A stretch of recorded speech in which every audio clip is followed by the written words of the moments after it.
Most of us were taught the story of World War II through the lens of the Holocaust and the massive human loss felt across nations.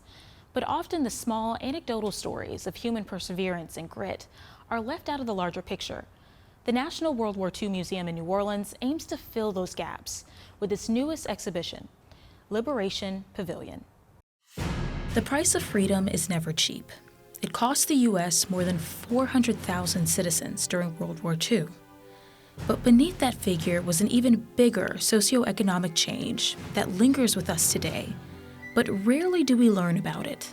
We really never had anything that gives people the context of how World War II changed the world that they're living in today. We are so indebted to the World War II generation, and most people know very little bit about it. And so here at the museum, it's our mission to carry on their legacy when they're not able to say it. Peter Crane is the Vice President of Education and Access at the National World War II Museum in New Orleans. He spent the past 6 years of his career trying to capture the sacrifice of World War II veterans. Not just the sheer number of losses, but the trickle-down effects that create our reality. The team at the museum finally settled on a 3-story, 33,000 square foot exhibition, Liberation Pavilion. It's the latest and final permanent installation. The Liberation Pavilion is a wonderful new addition to the museum.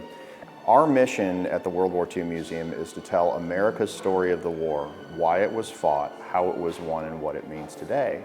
The Liberation Pavilion goes directly to that what it means today part of our mission. And that was something that was lacking before. People don't It really... was. We have exhibits that talk to the rise of Nazism and fascism, the why we were fighting the war. Right, and I know that I don't want to give anything away too soon, but is there, I guess, a sneak peek that you can give to some people about, what this does mean, what World War II means for us sitting here talking? Well, in very practical terms, if you just pull out your cell phone and look at it, there are at least 6 different technologies in that came directly out of World War II. That if those technologies had not come along, you would not have your cell phone today. And that's one very practical reason, but really the social world that we live in, America's role in the greater world, the technologies that surround us, everyday life things, all can trace back to World War II. And the museum starts that lesson with the first room you enter, the cost of victory.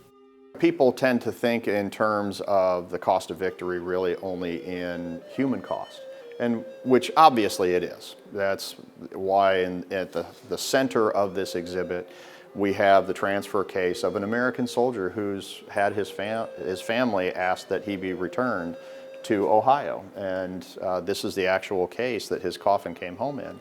This is a very interesting one in itself, the story of Sam Cordova. We worked with a group and the American Battle Monuments Commission, who run all the American military cemeteries overseas, worked with us and this other group to identify a service member who had been unidentified and was under a Latin cross for an unknown soldier for almost 80 years. And almost 80 years to the week after he had died and was buried, he was reinterred with a Star of David headstone because he was a Jewish soldier. The rest of the first floor takes you through the Holocaust. A dimly lit room reminds you of Anne Frank's story and the world's response to her words. Then the story begins to transition, according to Mike Bell, the executive director of the museum's Research Institute. We'll have a film experience that takes those oral histories on the day of, and talk about the Day of Liberation from the perspective of the American liberators and those who were liberated. The next 2 floors force you to confront the post-war years.